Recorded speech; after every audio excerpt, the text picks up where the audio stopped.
Back in January, I slipped on the new Oura Ring Gen 3. I was excited to improve my sleep. Now, 8 months later, and it looks like my sleep has gotten worse. I'm not sure what to do about it. Why did I get an Oura Ring? How accurate are the metrics it tracks? And how has it affected my sleep quality? Well, let's get into it. The third generation of the Oura Ring was released late in 2021. It was highly anticipated after earlier generations drew high-profile users like Peter Attia, Tim Ferriss, and Matthew Walker. It's supposedly the most accurate consumer-grade sleep tracker available, and most studies back it up. While it tracks and scores 3 categories of health, sleep, readiness, and activity, I got it primarily for sleep tracking. It's the one area not covered by my Apple Watch, at least not yet. So my perspective comes directly from my main use case for it, sleep tracking. The Oura Ring has a plethora of sensors that allow it to track movement, temperature, respiratory rate, oxygen saturation, and heart rate. That, in combination with machine learning, allow it to be fairly accurate compared to the gold standard polysomnography or sleep study. So here's how Oura Ring determines your sleep quality or sleep score. Total sleep. This is different from time in bed, which is also tracked. It's the total time you spend asleep. It excludes time to fall asleep, as well as any awakenings throughout the night. A study from Oura showed this to be about 96% accurate, which is pretty good. I consistently average just over 7 hours of sleep a night, but rarely find this metric that useful. Since my sleep schedule is so consistent, and it always shows 7 hours, I tend to gloss over it. Sleep efficiency is the percentage of total sleep relative to time in bed. While anything above 85% tends to be acceptable, optimal seems to be in the lower 90s. Mine is typically around 83%. I haven't found this to be accurate enough for my liking though. Commonly, Oura shows that I've woken up about 10 times each night.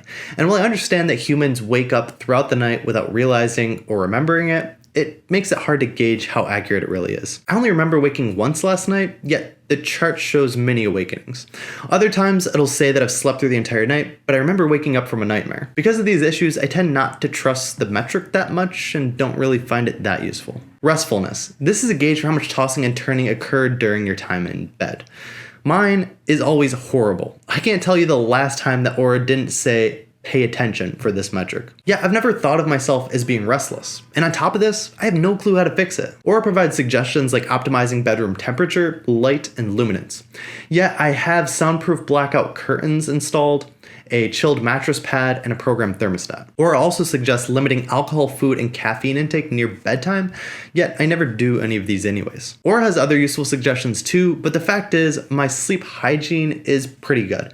If it could be better, I would make it better. Besides strapping myself to the bed, I'm not sure how to improve my restfulness score, or if the metric just isn't that accurate. I may bring it up to my primary care physician, but for now, I tend to ignore it. REM sleep. This is my second most problematic metric. Optimal amounts tend to be above 1.5 hours per night. While I averaged 1.25 hours per night when I first got the ring for the first month or so, I now average about 45 minutes, and Oura consistently flags me for this too. Again, their suggestions for improvement are similar to that for restfulness. So I'm unsure what to do about this. Is it possible that my requirement for REM sleep tends to be lower than most people? Despite Oura saying that they're 90% accurate at detecting REM sleep, could it be less accurate for me?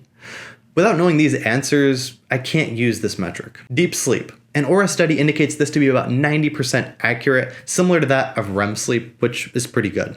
Optimal amounts of deep sleep tend to be over 1.5 hours per night, and I consistently hit just over this metric. I don't have a problem with the deep sleep metric, but I do question this. Since Oura shows REM sleep and stage 3-4 deep sleep as sleep quality contributors, but omits stage 1-2 light sleep, is light sleep not useful? I find it hard that the body would generate a majority of its sleep in a stage that is useless. It may be that the studies have shown that the Oura Ring is only 80% accurate at detecting this light stage of sleep, and so it's not accurate enough to be a dedicated contributor.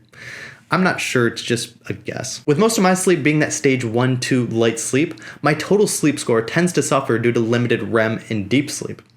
But if the accuracy of light sleep is not that accurate, is it possible I'm getting more REM and deep sleep than is currently being tracked? Again, I don't know. Latency. This is the time it takes to fall asleep once in bed. The optimal range is between 15 and 20 minutes. While Oura Ring shows that I average 17 minutes to fall asleep, I find this metric to be wildly off. In this screenshot, it shows that I fell asleep in 9 minutes, but if you look at the sleep graph, it shows me sleeping and waking minutes later. I knew that I never fell asleep. Commonly, it takes me double the time to fall asleep compared to what Oura Ring shows. It could be getting confused because I could lay in bed still as a log with thoughts rushing through my head. Maybe that's why it's off. I'm not sure. And there are days where Oura Ring shows that I fell asleep in 4 minutes, yet I remember climbing out of bed 30 minutes after going to bed because I couldn't fall asleep.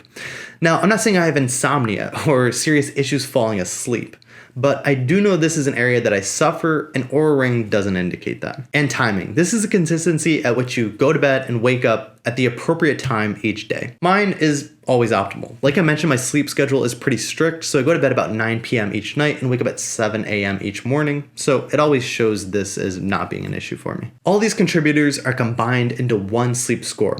This is the total quality of the sleep that you had each night. This is one feature that I do love. Oura allows the ability to see any one of their tracked metrics in trend charts.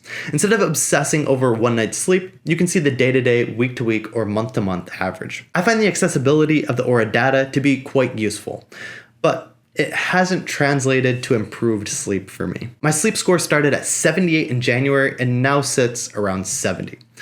And I'm not sure what to do about it. I follow each of Oura's behavioral and environmental suggestions. I listen to and implement all of Matthew Walker's sleep hygiene tips, who's one of the most popular sleep experts out there. With this level of effort, you'd think that my sleep score would be in the 90s. Now, I'll probably run this by my primary care physician too, but here's my real problem. It's possible that Oura has made me aware of my otherwise unknown poor sleep quality, but it hasn't helped me fix it. Or it's possible that the accuracy of the ring or the accuracy of the sleep contributor requirements are wrong. In that case, I could be worried about nothing. In either case, I can't say that it's improved my sleep. While I still wake up each morning and check the metrics on it, I can't say that I've found my Oura Ring to be that useful. So here are my final thoughts. I actually think the Oura Ring is useful for many people. It's pretty accurate, and it can increase your sleep quality awareness and offer helpful suggestions for improvement. It also keeps people honest by objectively quantifying information and keeping it top of mind. It'll also help people focus on sleep, which is often neglected and forgotten. But for someone like me that treats sleep like gold, I haven't found it that useful. If I'm already following all of the optimal sleep hygiene guidelines, and I can't find actionable ways to improve my sleep quality, then what's the point? That, along with it not being 100% accurate, makes it almost useless for me. Yet I still check my score every morning out of curiosity. While I can't say that this is my latest habit for health excellence, it just might be yours. Thanks for stopping by and checking out the channel. If you're interested in more habits for health excellence, feel free to check out my weekly newsletter, where I include those along with the most important things that I've read, watched, or listened to within the past week. There's a link down in the description if you're interested in that. Thanks for stopping by, and I look forward to seeing you guys next week.